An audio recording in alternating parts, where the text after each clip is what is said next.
bonsoir, c'est Noël Clément qui est encore ce soir. Je serai avec vous chaque soir de la semaine après la clôture du marché européen afin de le commenter. XTB apporte déjà avec toute son équipe de nombreuses informations clés tout au long de la journée, avec notamment Reda Boutika qui fait un plaisir de vous faire le Good Morning Market à 9h15, puis le live trading à 15h15 et le Market Inside ce soir qui pourra vous être posté après 18h30.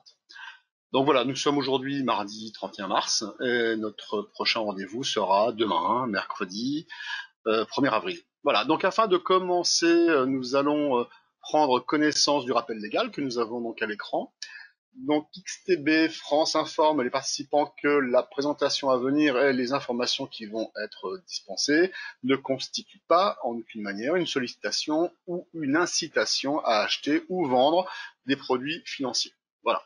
Donc pour beaucoup, cela paraît impossible de trouver des repères. Et pour certains, oui, ça revient même à naviguer à vue. Alors clairement, nous sommes aujourd'hui sortis d'un paradigme depuis le 24 février, puisque nous avons vu que le marché donc est violemment tombé, puisque là, je vais commencer par le Dow Jones, et notamment j'aime pouvoir utiliser un cercle, donc je le mets donc assez épais pour que l'on puisse donc bien voir. Voilà, depuis donc le 24 février, l'ensemble du marché, donc toute la planète, c'était donc le point de démarrage de la baisse. Alors, c'est vrai que parfois on se demande donc si effectivement ça sert à grand chose donc de pouvoir faire de l'analyse technique, de pouvoir faire des prévisions, étant donné que les nouvelles fondamentales sont terriblement mauvaises. On a tous entendu parler donc de ce qui se passait à New York. La moitié donc des personnes qui sont donc contaminées sont justement donc à New York. D'ailleurs, à propos des chiffres, nous sommes actuellement, nous avons dépassé les 800 000 personnes contaminées dans le monde. Alors nous avons quand même 170 000 guérisons, faut quand même pas non plus l'oublier. On en guérit. Nous avons bien sûr, malheureusement, et c'est une tragédie, 38 000 personnes, plus de 38 700 personnes qui sont décédées. Donc aux États-Unis, on est à 164 000. Voilà, donc c'est vrai que ce sont des nouvelles qui sont forcément très négatives et pourtant le marché rebondit. On se dit mais c'est incohérent. Comment on peut se retrouver? Voilà.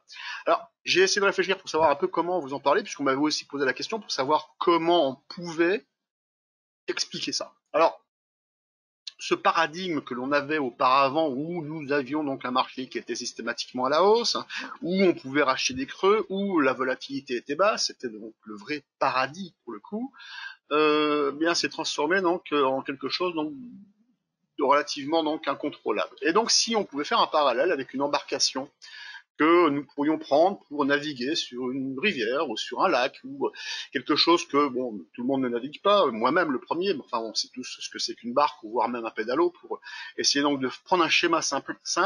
Eh bien, ce qui s'est passé donc le 24 février, nous avons pris donc un immense tsunami à travers la figure et a transformé donc notre rivière ou notre lac sous forme d'un immense océan.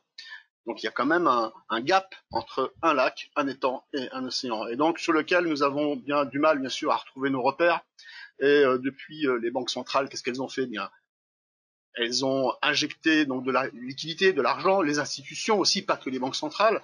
Ils ont érigé des barrages de fortune, on pourrait même dire.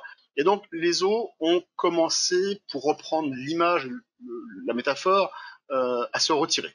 Ils ont commencé donc à forcément donc à avoir un peu moins donc, je dirais de mouvements de vagues absolument énormes. Et donc cela bien sûr prend du temps. Et ce que nous avons constaté, ce que nous constatons au travers du marché, c'est que ce marché lui-même commence à prendre des repères. Alors, c'est vrai que quand on voit par exemple ici, là, ce niveau, donc ce point bas, eh bien, il a été initié forcément par d'autres injections d'argent qui avaient commencé déjà à ce moment-là, et pourtant donc on a trouvé un point bas parce que simplement ça correspond à des supports anciens, comme là par exemple si je reviens donc en arrière, on voit que sur cette zone-là nous avons donc un support. Ce n'est pas un hasard que les prix donc ont rebondi donc sur cette zone. Mais il n'y a pas que ça.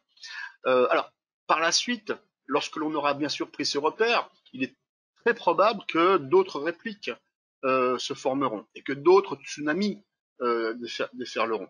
Alors, préparons-nous à cette éventualité. Entre-temps, nos repères sont aujourd'hui plus larges, mais ça n'est pas impossible d'en trouver. Voilà, donc simplement il faut s'adapter. Alors, tout d'abord, nous allons donc regarder ensemble le Dow Jones, le S&P 500, excusez-moi, je pensais que c'était le Dow, en fin de compte c'est le S&P, le Dow Jones après, l'euro-dollar, et si on a un peu de temps, on parlera du cacao.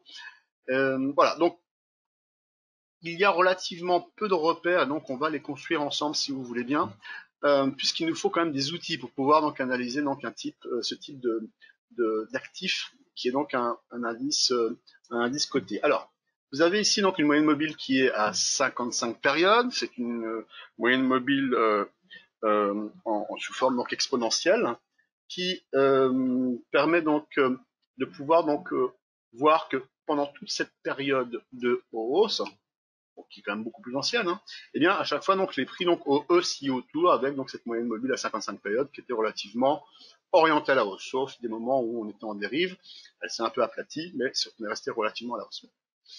Et donc depuis le 24 février, elle s'est clairement orientée à la baisse. Et c'est pour ça d'ailleurs que je l'ai donc pris ici. Nous pouvons également équiper notre graphique de l'ADX, qui est un indicateur de tendance et de puissance, puisque cet ADX, eh bien, à partir du moment où nous voyons la partie noire, qui est donc l'ADX, la partie rouge, qui est donc le DI-, la partie verte, qui est le DI+, eh bien, le DI- indique dans quel sens on est. Donc, si on est avec un DI- en haut, on est plutôt en baisse sur le marché. Si on a un DI+, qui est donc en vert, qui serait donc en haut, comme ici, eh bien, nous avons plutôt un marché haussier. Et donc, l'ADX, lui, qui est en noir, va vous donner donc la puissance, justement, donc, de cette orientation à la baisse ou à la hausse. Faites un parallèle, par exemple, avec votre moteur, avec un compte tour qui monte donc dans les tours en puissance. Et bien, c'est pareil, l'ADX, plus il est haut, plus vous avez un moteur qui tourne vite et donc forcément qui génère de la puissance. Et là, pour le coup, c'était donc à la baisse. Et ce que l'on voit ici, c'est que cet ADX fait une inflexion à la baisse. Ça veut dire simplement que vous avez votre régime moteur qui diminue. Et donc, vous avez à cet endroit-là donc un régime moteur baissier qui diminue. C'est vrai qu'à ce moment-là, on réveille les intérêts acheteurs et les vendeurs qui, eux, donc forcément, pour prendre leurs bénéfices, s'ils sont en short, en vente à découvert, on en a entendu parler, eh bien, ce sont des acheteurs potentiels et donc rachètent le marché. D'ailleurs, pour cela, donc, interdire la vente à découvert n'a pas forcément beaucoup de sens puisqu'on s'enlève la possibilité d'avoir donc des acheteurs potentiels qui sont donc les vendeurs à découvert, les shorters, qui rachètent le marché. C'est ce qui s'est passé. Voilà. Donc là, avec cet ADX, on voit donc déjà qu'il y a une inflexion. On va également équiper donc le graphique de bandes Bollinger, puisque je vous en ai parlé également hier. Donc elles sont ici en noir. Et donc ce que l'on peut voir, c'est qu'il y a une bulle qui s'est créée, c'est-à-dire qu'à cet endroit-là, vous avez donc la partie haute et la partie basse ici qui divergeaient. Hein. Quand la baisse donc a commencé, eh bien vous avez donc la bande Bollinger supérieure qui a monté et celle d'en bas a descendu. Donc ça a créé une bulle.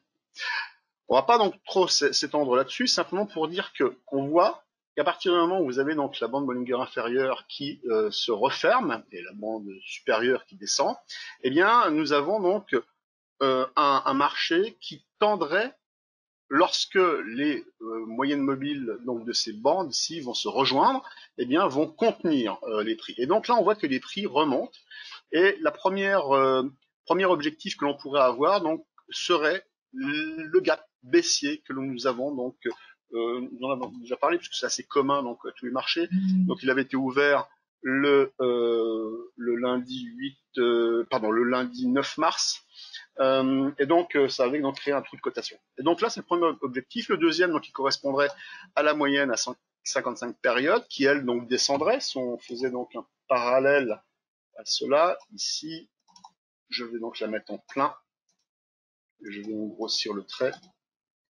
On pourrait imaginer qu'on aurait donc cette moyenne mobile qui viendrait à cet endroit-là. Et ce qui fait que le point de rendez-vous pourrait se situer aux alentours, pour ce qui concerne le S&P 500, aux alentours des 2800, 2900 points.